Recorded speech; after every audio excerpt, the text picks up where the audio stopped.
mesdemoiselles, messieurs, bienvenue à Metro News. Voici les principaux titres qui seront développés aujourd'hui. Plusieurs centaines de milliers de citoyens ont marché dimanche à travers les rues afin de dire non au kidnapping, non à la dictature et tout en réclamant le départ du président Jovenel Moïse. Ce mouvement pacifique qui s'est déroulé sans incident majeur a rassemblé des politiciens et des personnalités de la société civile haïtienne. Le président dominicain Luis Abinader a annoncé la construction d'une double clôture le long de la frontière avec Haïti pour mettre fin à l'immigration illégale samedi à l'occasion du 177e anniversaire de l'indépendance de son pays.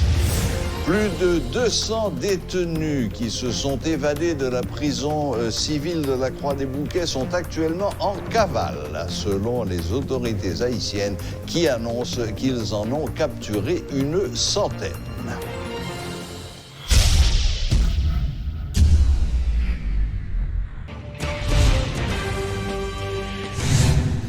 Le président de la République, Jovenel Moïse, était au ministère de la Justice et de la Sécurité publique ce jeudi.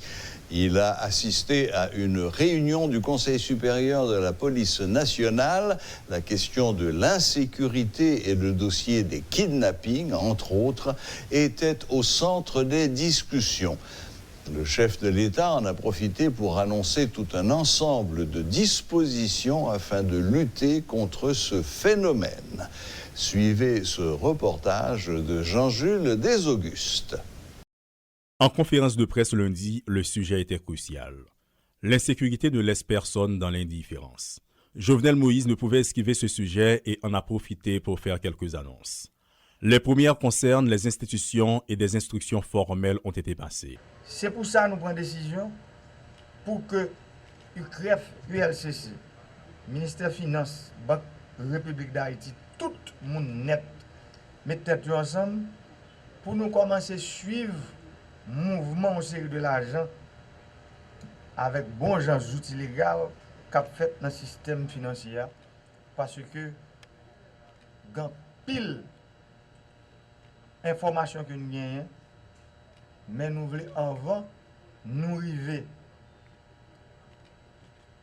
dans les affaires qui ont des gens, mais il faut que nous gagnions preuve et bon gens preuve.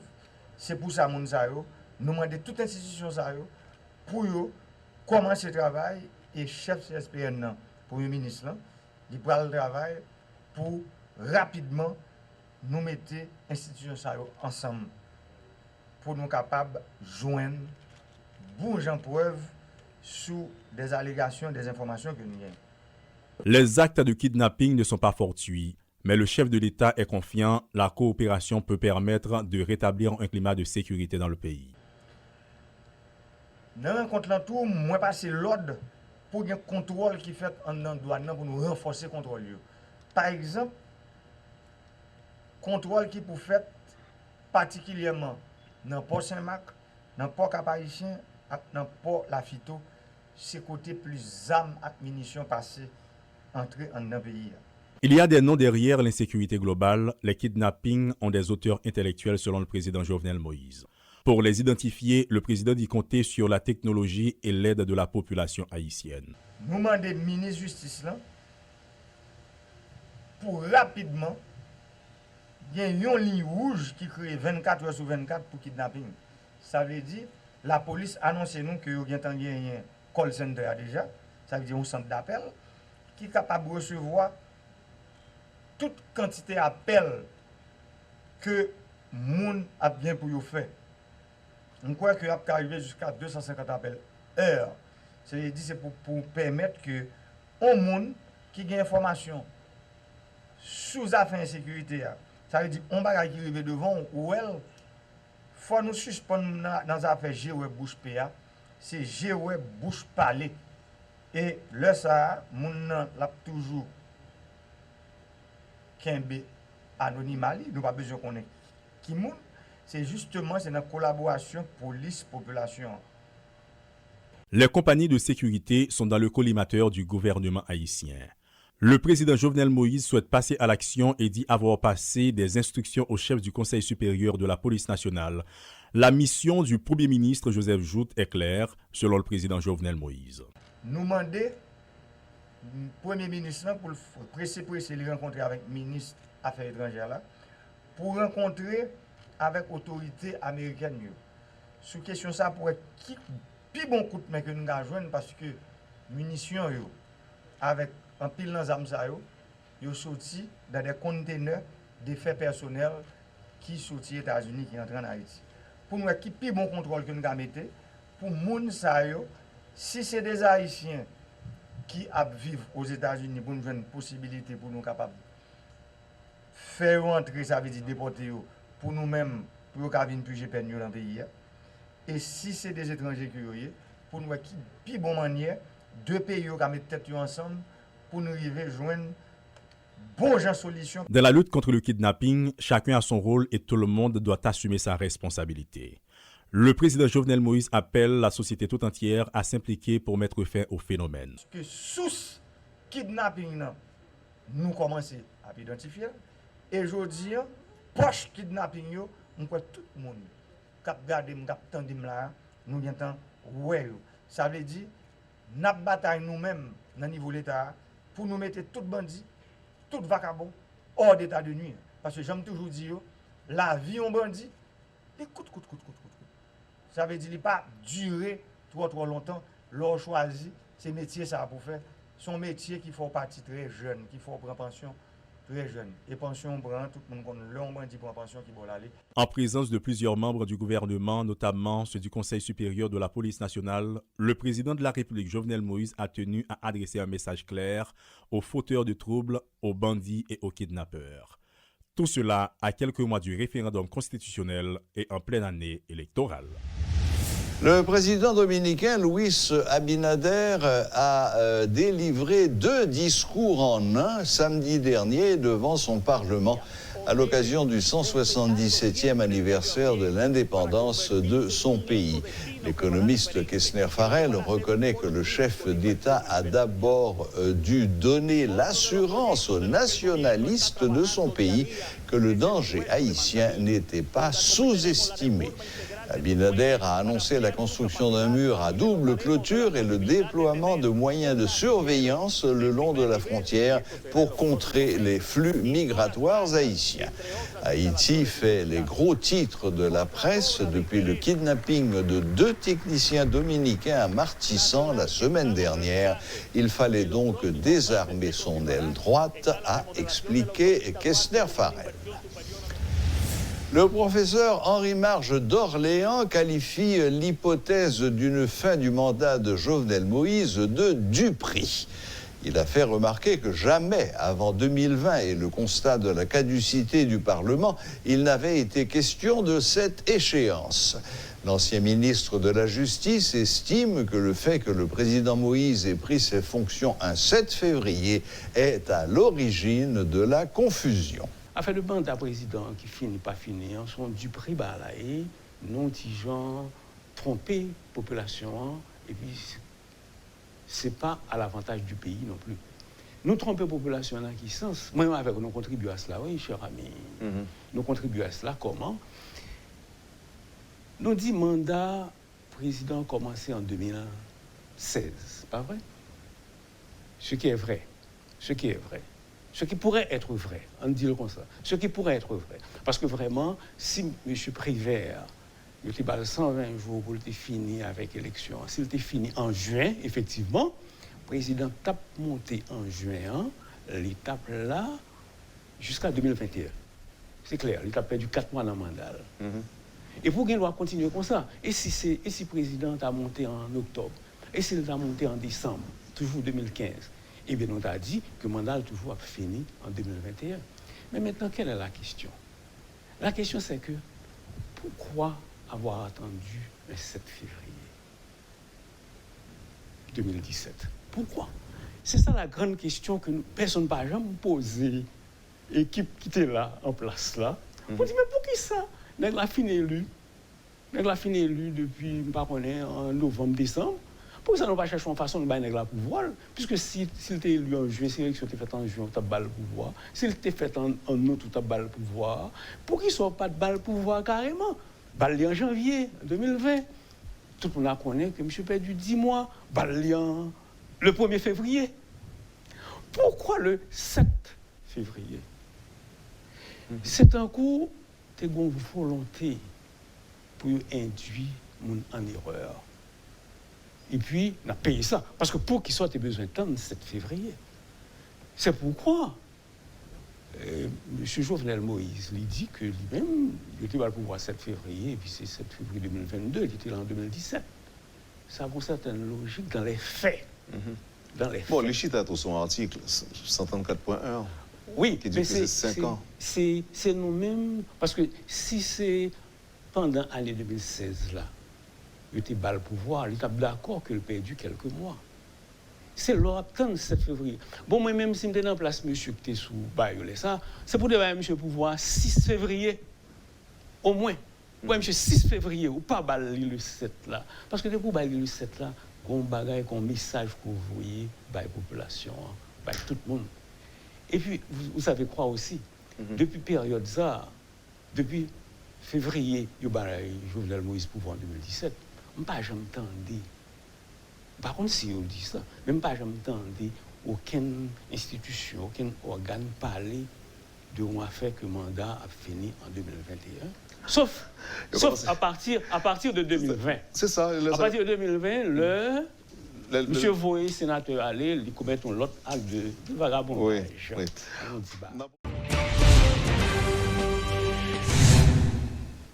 À l'appel de la Fédération protestante d'Haïti et de diverses organisations socio-politiques, un appel à manifestation a été lancé pour le dimanche 28 février. 3 revendications lors de cette manifestation: non au kidnapping, non à la dictature et départ du président Jovenel Moïse.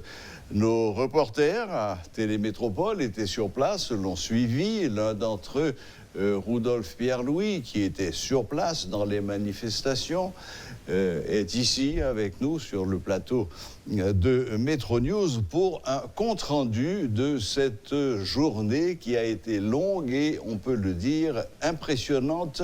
Bonjour Rudolph Pierre-Louis. Bonsoir Serge, bonsoir à toutes et à tous.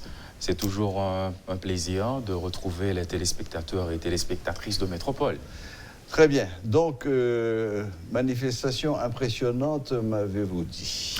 Justement, depuis au niveau du Champ de Mars, il y avait quelques citoyens qui commençaient à se rassembler dans l'objectif de rejoindre ceux qui attendaient au carrefour aéroport, baptisé ou encore appelé couramment Carrefour Résistance.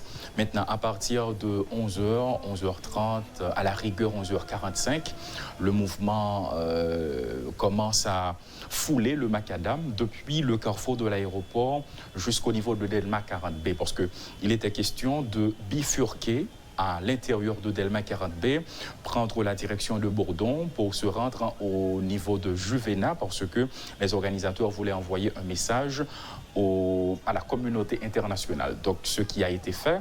Mais au niveau de Delma 40B, il y avait un groupe qui essayait de percer le cordon de sécurité mis en place par les unités spécialisées de la PNH, parce qu'il n'était pas question de longer l'autoroute de Delma totalement, mais seulement en bifurquer à l'intérieur de Delma 40B. À partir de ce moment, il y avait des discussions entre les agents, les organisateurs, les manifestants qui voulaient défier quand même la PNH. Mais au final, les agents ont fait usage du gaz lacrymogène pour reprendre le contrôle de la situation. Quand même. Oui, mais c'était pas de manière excessive. Maintenant, le mouvement continue à partir de Bourdon jusqu'à proximité du Morne-Lazare. Maintenant, ils ont rencontré certaines difficultés parce que, selon les citoyens de la zone, il y avait des individus en t-shirt blanc encagoulés qui tiraient dans toutes les directions. Donc des tirs de sommation ont été entendus et pendant 30 à 45 minutes, le cortège s'est arrêté. À ce moment, les manifestants ont dit aux agents de la PNH, vous devez assumer votre responsabilité parce qu'il n'était pas question qu'on s'arrête ici. On ne va pas redescendre au Champ de Mars, mais on veut respecter le parcours défini, à savoir longer la route de Bourdon et aller au niveau de Juvena. Maintenant, après quelques minutes, la police nationale a été renforcée par d'autres unités spécialisées, notamment le corps qu'on appelle SWAT, et finalement le mouvement a repris, la police a repris le contrôle de la situation, les manifestants ont traversé sans difficulté pour se rendre au niveau de Juvena. Maintenant, il faut souligner que les protestataires ont acclamé chaleureusement les unités de la PNH parce que les agents ont fait de leur mieux pour faciliter la reprise du mouvement. C'est ce que j'allais vous demander, Rudolf Pierre-Louis. Donc, vous confirmez que dès le début, la police nationale a accompagné ce mouvement et a assuré un certain maintien de l'ordre. Jusqu'à présent. Jusqu'à présent, Très bien. Il n'y a pas eu de pneus enflammés, il n'y a pas eu de jet de pierre. C'est un mouvement qui s'est déroulé de manière pacifique. Oui, mais vous m'avez dit qu'au niveau de Borne-Lazare, il y a eu un groupe de gens en t-shirt blanc et qui tiraient. Qui tiraient quoi? Des coups de feu ou des pierres? Selon les habitants de la zone, Oui. des coups de feu, c'était pour tenter d'intimider le mouvement. Donc finalement, la police a fait une intervention. C'est là qu'ils ont envoyé quelques gaz lacrymogènes et donc tout est rentré dans l'ordre à partir de ce moment-là. À partir de ce moment, alors ce n'était pas des bombes de gaz lacrymogène, mais la police a été renforcée par d'autres unités spécialisées, notamment le corps SWAT. Et finalement, ils ont repris le contrôle de la situation. Le mouvement continue son chemin jusqu'au niveau de Juvena, où ils ont délivré leur message, comme ça a été prévu, parce qu'ils ne pouvaient pas investir la route qui conduit directement à l'hôtel Caribé, parce qu'il n'y a pas une grande distance entre l'hôtel Caribé et le bureau du BINU. Donc là, à partir de l'entrée, ils se sont positionnés à l'entrée et comme ça, ils ont délivré le message pour demander à la communauté internationale de se désolidariser du pouvoir en place. Parce que depuis le 7 février 2021, ils ont fait savoir que le président de la République est un président contesté. Donc, ils ne reconnaissent pas sa légitimité. Il n'est pas digne de continuer à diriger le pays. Donc, c'était ça le message à la communauté internationale. Très bien, Rudolf. Maintenant, quels ont été, est-ce que vous avez eu le temps de remarquer quelques personnalités, quelques grandes figures, soit du monde politique, soit du monde religieux, qui étaient à la tête de cette manifestation? Justement, on a remarqué quelques pasteurs qui étaient présents. Oui. On a remarqué également des prêtres qui participaient au mouvement. Ah bon, c'est un mouvement écuménique. Exactement. Alors. Ce sont des citoyens issus de différentes catégories sociales. Ils ont répondu à l'initiative de la société civile, de la Fédération protestante. Ils ont pris part à ce mouvement. Il y avait également le docteur Réginald Boulos qui était présent. On a remarqué le leader de Petite Dessalines, celui du parti politique qu'on appelle Unir, Clarence Benoît. Donc, c'était des figures de proue qui ont participé au mouvement. Voilà, justement. Donc, il faut rappeler que ce mouvement a été lancé d'abord par le secteur évangélique et supporté par des organisations socio-politiques, des organisations de la société civile et supporté également par l'opposition. C'est ça. Voilà. Donc, en gros, c'était... Mais quand vous dites opposition, vous parlez de l'opposition radicale. Exactement. Ouais, mais ils n'étaient pas présents. Quelques membres ont été remarqués. Ils ont supporté le mouvement. Mais il faut dire que c'était une foule impressionnante.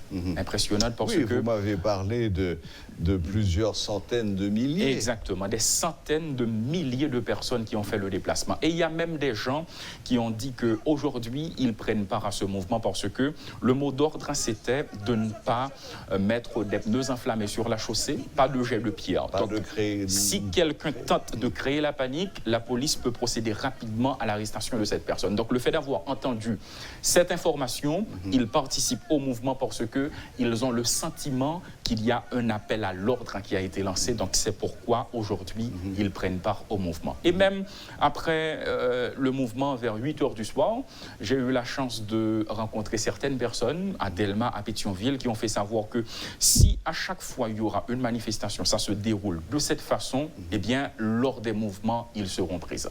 Donc, ce qu'ils détestent, ce sont les jets de pierre, les pneus enflammés, ceux qui s'amusent à incendier des véhicules, des entreprises, tout ça. C'est ce qu'ils détestent. Mais si le mouvement sera toujours pacifique, eh bien, ils prendront part aux différentes manifestations prévues. Oui, vous me disiez juste avant de venir sur le plateau que alors que le gros de la manifestation arrivait à Delma 40B, exact. Le bas de la manifestation était encore au carrefour de l'aéroport. Au niveau du carrefour de l'aéroport. C'était un événement extraordinaire, une véritable marée humaine. Oui, on a vu ça, il y a eu différents films, différentes photos, mais il y a eu aussi une photo que tout le monde a remarquée et qui est passée en boucle. C'est ce fameux camion surchargé et qui, à un certain moment, a chaviré. C'était au niveau de Canapé Vert, selon certaines informations disponibles. Il y a plusieurs versions qui expliquent ce qui s'est passé. Il y en a qui ont dit que c'est parce que des individus mal intentionnés ont versé de l'huile sur la chaussée. D'autres en disent que ce sont les freins lâchés. Et il y en a qui ont fait savoir que c'est parce qu'il y avait trop de personnes sur le char qui assuraient l'animation musicale. Donc toutes ces versions restent à confirmer. Maintenant, ce qui est important, c'est qu'il y a des personnes qui sont blessées, et comme un ancien candidat au Sénat, c'est bien Muraille.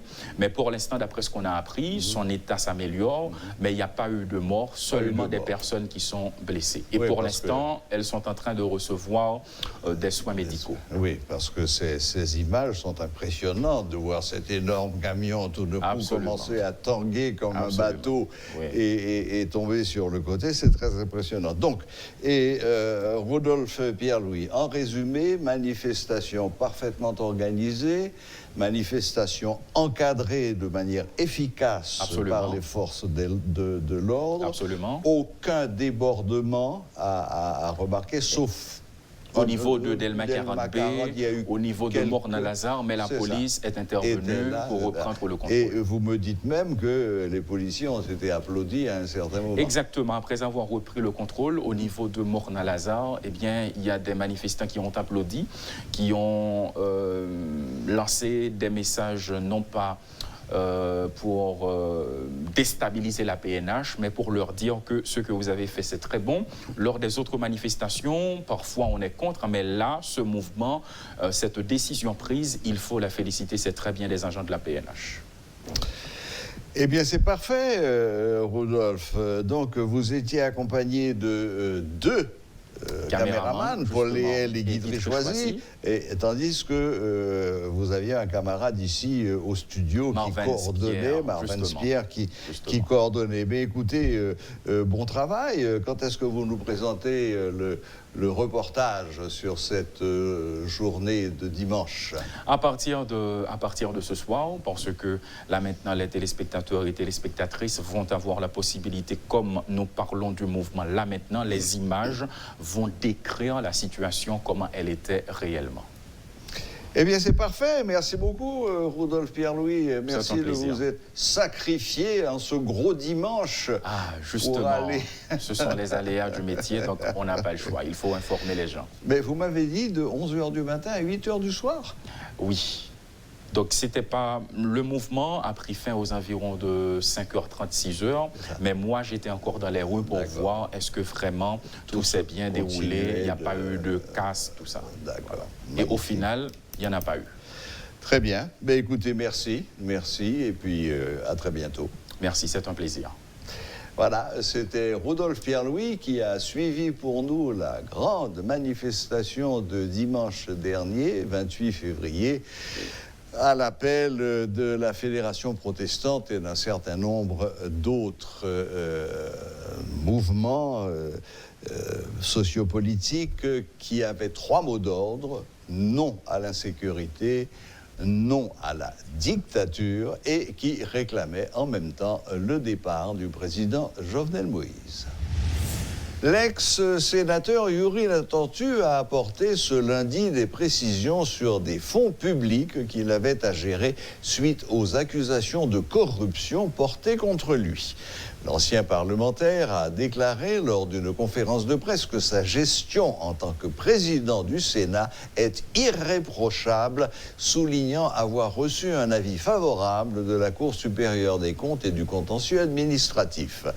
Parallèlement, il en a profité pour élucider les circonstances entourant l'émission d'un chèque de 800 000 gourdes à l'ordre de sa mère. Suivez les explications de Youri Latortue. N'a dit tout le monde que l'heure où sénateur ou dans le Sénat, il y a 30 sénateurs dans la première madame, 29 dans la deuxième, tout sénateur a droit à un coordonnateur pour bureau dans le département. Et là, entrer dans le Sénat, ils réunissent, ils disent que ils n'ont pas qu'à faire chèque là, sous nom, parce que vous déjà un chèque de salaire. Ils ont fait fort, non, au monde de confiance, que ils ont qu'à faire chèque là, sous nom, pour le payer personnel qui dans le bureau. Et que moun sa a choisi, ils signent un contrat avec le Sénat pour que vous fait chèque là pour le sortir chaque mois, pour payer personnel qui est dans le bureau. Comme monde de confiance, nous avons 2 ou 3 coordonnateurs. Mes derniers coordonnatrices, c'est maman, qui c'est monde de confiance, que moi j'ai choisi pour que lui gère le bureau. Il recevoir comme là chaque mois pour le payer personnel qui est dans le bureau. Et personnel ça qui est dans le bureau, il faut nous dire recevoir comme chaque mois. Mais maman pas employé, elle pas touché là-dedans. C'est un service que tu as pris par rapport peut-être à des gens avant qui te qu'on recevoir chèque là et qui pas payer moun yo. Donc, l'ité là, il recevoir chèque là pour le payer moun yo. Malgré que dans le Sénat, il pas jamais demandé pour que moun pour que remettre rapport de moun qui recevoir comme là. Moi-même moi toujours dès que moun n'a recevoir comme fait le signer en papier dès que le recevoir comme là dans bureau côté la travail là. Chèque qui sortit, qui était environ 800 000 gouttes là, ce n'est pas chèque un mois que lié.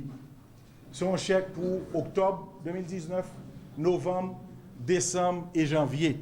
Dans janvier, c'était 13 jours que tu as gagné. Chèque ça, nous pas recevoir en janvier 2020. Yo baili en mai 2020. Ça veut dire que 4 mois après, puisque tu es toujours en retard. Mais là, au baili, c'est remettre encore que employé qui dans le bureau te gantan recevoir déjà.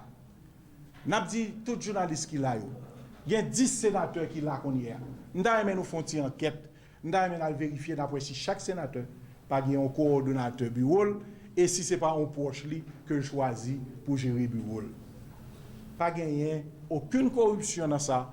C'est un privilège que le sénateur a gagné pour choisir un monde qui pour gérer bureau.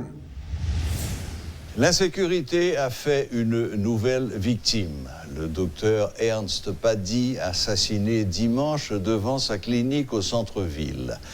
2 jours après l'assassinat perpétré par des individus non identifiés, les membres de la famille sont encore sous le choc. Des voisins se montrent particulièrement affectés par cette perte, qualifiant la victime de « papa bon cœur » et déplorant que le sort lui ait réservé une telle mort. Voilà, la boucle est bouclée. Merci de nous rester fidèles. Très bonne semaine à toutes et à tous et à la prochaine, même heure, même chaîne.